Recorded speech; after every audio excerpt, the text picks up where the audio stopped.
Absolutely. Well, another part of taking our programs to the next level is scholarships. Yes. I mean, number one, and y'all have really made it easy for the community to be able to get involved. Talk about the Champions Fund. So we started this Champions Fund with the goal of 100% of the proceeds go towards scholarships and trying to get that up to the maximum. We want to be level with all our peers.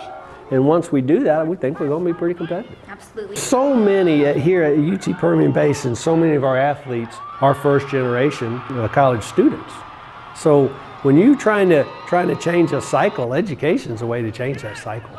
And so, yeah, they may be good athletes, but remember, you're giving to a student athlete. You're giving to someone that's going to graduate. And I'm very proud to say that we graduate at the highest level of our conference, and we graduate about 20 percentage points higher than our own student body here on campus.